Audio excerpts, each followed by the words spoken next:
ඉතින් අපි දැන් ඩුබායි සුද්ද ළඟදී මම ඔබේ වීඩියෝ එකක් දැක්කා ඔබේ TikTok account එකේ තියෙන වීඩියෝ එකක් දැක්කා. ඒක සාමාන්‍යයෙන් සාපේක්ෂව මට මතක විදියට මිලියන 1.5ක් විතර බලලා තිබ්බා. ඔව්. මුහුණු පොතෙත් 1.5 ගිහින් තිබ්බා මේ TikTok account එකේ යගියා මිලියනයක්. ඒ වීඩියෝ එකේ තිබ්බේ දැන් මේ එහා පැත්තේ ඉන්න ගෑල් ළමයා. හරියට මේ වීඩියෝ ඉන්නේ එහා පැත්තේ ඉන්න ගෑල් ළමයට ඔබ පාරේ හම්බෙලා රුපියල් 50000ක් දීලා උදව් කරනවා. හැබැයි ඒ ගෑල් ළමයා දැන් මෙතන ඉන්නවා. වැඩ කරනවා. මොකද්ද මේ සිද්ධිය?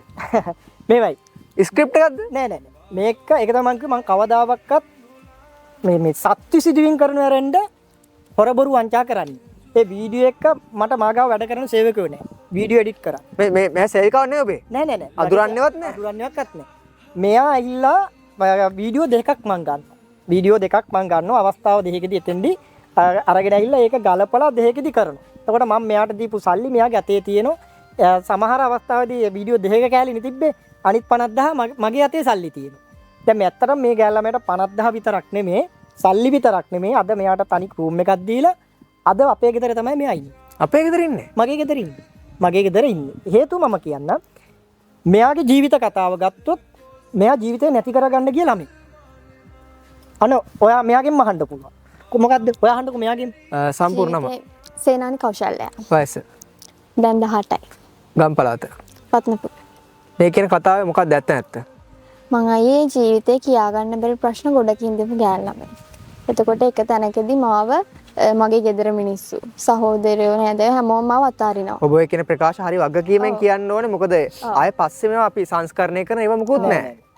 මාව ඒක තැනකදී අතාරිනවා. හැමෝම මට යාළුවෙක්වත් නැති වෙච්ච තැනක් එනවා. පවුල කට්ටිය, ගෙදර කට්ටිය, ළඟම ඉන්න කට්ටිය. අම්මා තාත්තා පවා. මගේ කියන හැමෝම මාව අතාරිනවා අයියේ. එතකොට මට කර ගියා ගන්න දෙයක් නැහැ. මට මගේ ජීවිතේ නැති කරගන්න ඒ කියන්නේ එහෙම අදහසක් ආවා. ඔබ වගේ ලස්සන ගෑනු ළමයි. මේ කියන්නේ. මට ඉඳලා වැඩක් නැහැ කියන තැනට මං ආවා. එතකොට ජීවිතේ බලාපොරොත්තුවක් දීලා ආයේ නංගිවා මෙහෙම තැනකට එන්න ඕනි කියලා ඩුබායි සුද්දයිය තමයි ජීවත් වෙන්න ආසාවක් ආය ඇති කරේ. කොහොමද ඔබ මුලින්ම ඩුබායි සුද්දා කියන්නේ සම්බන්ධ වෙන උතන්ට? මම කැමති ඔබම කියනවා නම් මේ කතාව මට අපි කවදාවත් ස්ක්‍රිප්ට් කරන්නේ නැහැ කිසිම බොරුවක් දාන්න නැහැ. මෙයා මගේ වීඩියෝ බලලා මට කතා කරා. මගේ වීඩියෝ ඔක්කොම ෆලෝ කරලා තියෙනවා. මෙයා ෆලෝ කරලා මට කතා කරා අයියේ මං ජීවිතේ නැති කරගන්න. ඔබට මං හිතන්නේ මේ වගේ කෝල් ගොඩක් එනවා දවසට. දවසට එනවා. හැබැයි මම ගොඩක් දුරට මට මේක හිතට වැදුණා. මං ජීවිතේ නැති කරගන්න. මට අම්මා නැහැ, තාත්තා නැහැ, සහෝදරයෝ නැහැ. මම ජීවිතේ වැටිලා තින්නේ අයියේ. මම මැරෙනවා.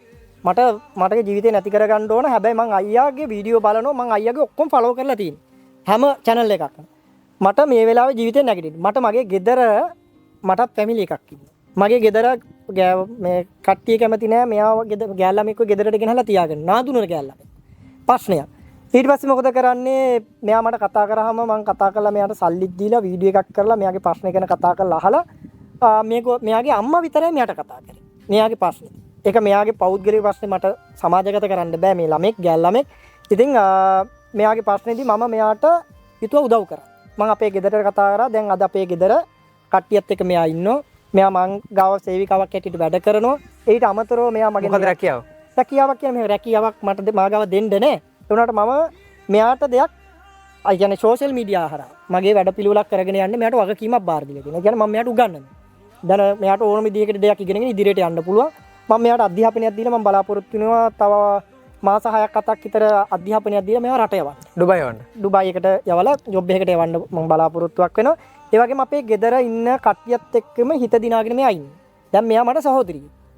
මෙයාගේ ජීවිතේ නැති කරගන්න ගිය ගෑනු ළමෙක් අද ජීවිතේ බලාපොරොත්තුවක් තියාගෙන අර නැති වෙච්ච අම්මා තාත්තා සහෝදරයෝ මෙයාත් එක්ක කතා කරපු නැති හැම කෙනෙක්ම අද මෙයාත් එක්ක කතා කරනවා.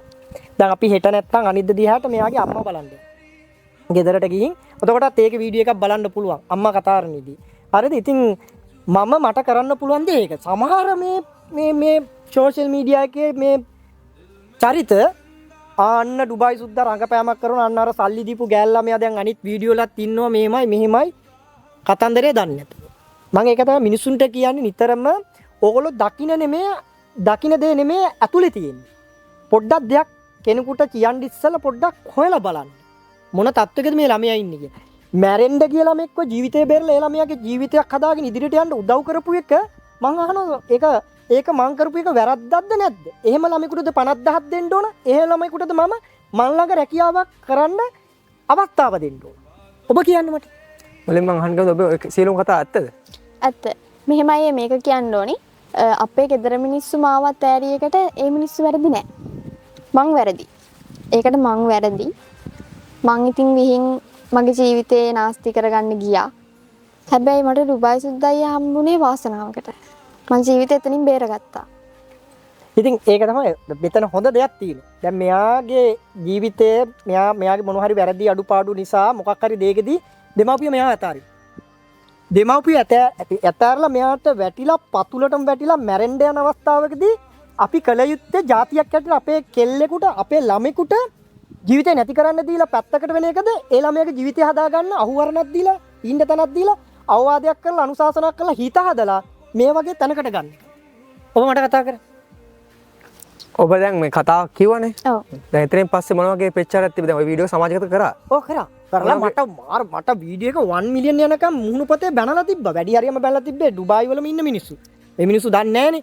ඒ මිනිස්සු ආප්පා මේක රංගපෑමක් ඩුබායි සුද්දා කියන හොරෙක් මේක රංගපෑමක් මේ විදියයි අන්න කෙල්ලට 50000ක් දුන්නා. ඒක බොරුවක්. 50000 විතරක් නෙමෙයි 50000 දීලා මං ළඟ රැකියාවකුත් දීලා ඉන්න කාමරයකුත් දීලා තුන් වෙලටම කණ්ඩක් දීලා අද මගේ සහෝදරියක් හැටියට මම බලා ගන්න. මගේ අම්මා තාත්තා මෙයාට අම්මා තාත්තා නැති වෙන අවස්ථාවල් තිබ්බා, සහෝදරයෝ නැති වෙන අවස්ථාවල් තිබ්බා. ඒ ඔක්කොම මගේ ගෙදරින් මේ ළමයාට හම්බෙන්නේ. අද මේ ළමයා මට කියන එක දෙයක්. බට අයියේ කවුරු නැතු වුණත් අයියේ මම ඉන්නෝ. මේ වගේ එක ළමයෙකුට නෙමෙයි. බර ගානකට ළමයින්ගේ ජීවිතවලට මම ජීවිත දීලා තියෙනවා. ඩුබායි යවලා තියෙනවා. විතරක් නෙමෙයි ලංකාවේ ඉන්නෝ. සෑහෙන ළමයි. මේක කතාවක්. මම කියන්නේ සමහර චරිත ඇති රංගපාන. හැබැයි මේ සුදු පිරුවට ඇඳගෙන සමහර චරිත ඇති. හැබැයි මේ චරිත එහෙම රංගපාන්නේ නැහැ. දැන් ඔයගොල්ලෝ ගෙදර අපි යනෝනේ. අම්මට මම කතා කරනවා. අම්මට කෝල් කරලා කතා කරා. මෙයා මම දැකලක්වත් නැහැ. අම්මට කතා කරා. අම්මා අඬා කියනවා අනේ පුතේ සෑහෙන්න වටිනවා. අනේ පුතේ මගේ දුව. ඒ අම්මා කෙනෙක් තමයි මතක තියාගන්න. මම එක අවස්ථාවකදී හිරේ ගිය අවස්ථාවක්. මගේ තාත්තා ආවේ නැහැ මම බලන්න. මගේ සහෝදරයා ආවේ නැහැ. මම පොඩි කාලේ මිනිස්සුෙකුට ගහලා මං හිරේ ගියා. හිර කුඩුවට ගියා. ගිය වෙලාවේදී මගේ අයියා කෙනෙක් සහෝදරයෝ ගොඩක් හිටියා. එකෙක් ආවේ නෑ බලන්න. මගේ අම්මා මගේ කුඩුව ගාවට ආවා. ඇවිල්ලා රාලා හමිල ගාවට වැඳ වැටි අනේ සර් මගේ පුතා බේලා දෙන්න. අනේ එහෙම කරන්නේ නෑ. මට හිටි මගේ අම්මා විතරයි. අම්මා කෙනෙක් විතරයි දරුවෙකුගේ වේදනාව 100%ම දන්නේ. මම දන්න විදිහෙන් නෑ. තාත්තා කෙනෙකුට වඩා. දැන් මෙයාගේ තාත්තා මන් දන්න විදිහට මන් දන්නේ මෙයාගේ අඩුපාඩු මොන හරි දෙයක් ඉන්න වෙන්නේ නැති. උනාට මෙයාව ඇතෑරියා. තාම අම්මා ඇතෑරලා නැහැ. තාම අම්මා කතා කරනවා. ඉතින් අපි යනවා දැන් ඉදිරියේදී මේගොල්ලන්ගේ ගෙදරට ඒකේ වීඩියෝ එකක් දානවා. අම්මත් එක්ක කතා කරන්නේ. මේක මිනිස්සු මේව දැනගන්න ඕනේ. මේක බොරු දේවල් නෙමෙයිනේ. මිනිස්සු දැනගන්න ඕනේ. හැබැයි මතක තියාගන්න මේ ළමයා තාම ළමෙක්. මේ ළමයාගේ ජීවිත කතාව මට කියන්න බෑ, සමාජගත කරන්න බෑ. සමාජගත කරන්න බැරි හේතුව තාම ළමෙක්. මේ ළමයා තව කසාදයක් බඳලා ඉදිරියට ගිහින් පෞල් ජීවිතයක් ගතට ඉදිරියේදී යන්න ඕන. අපේ කෙල්ලෙක්. නිසා මම ඒක සමාජගත කරන්නේ. කවුරු හරි පෞද්ගලිකව ඇහුවොත් අපිට කියන්න පුළුවන් මේ පුද්ගලයා මේ කතාන්දරේ මොකද්ද කියලා. හැබැයි අපිට මෙයා තාම තරුණ ගෑල් ළමයි. මෙයාට ජීවිතයක් තියෙනවා. දැන් මෙයා ජීවිතේ ගොඩනගලා. අද මුළු රටේම ප්‍රසිද්ධයි මෙයාව දන්නෝ. ඩුබායි සුද්දයි ගාව වැඩ කරන ළමයා. මෙයා මගෙන් දෙයක් ඉගෙනගෙන ඉදිරියට අරගෙන අපි මම මෙයාව හැමදාම සේවකෙක් විදිහට වැඩ ගන්නනේ. මම මෙයාට මෙයාගේ අනාගතය හදාගන්න යන මාර්ගෙ පෙන්නලා මෙයාව එතෙන්ට යවනවා. එතනින් පස්සේ මට ප්‍රශ්නයක් නැහැ. නේද?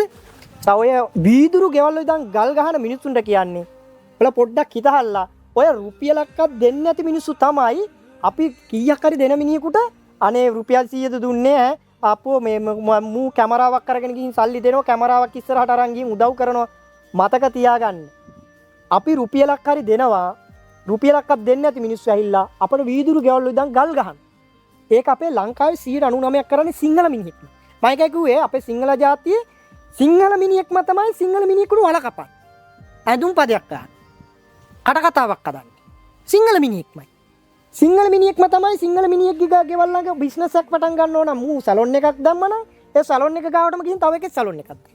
ඔතන අර සිංහල මිනිහට බිස්නස් එකක් කරන්න නෑ.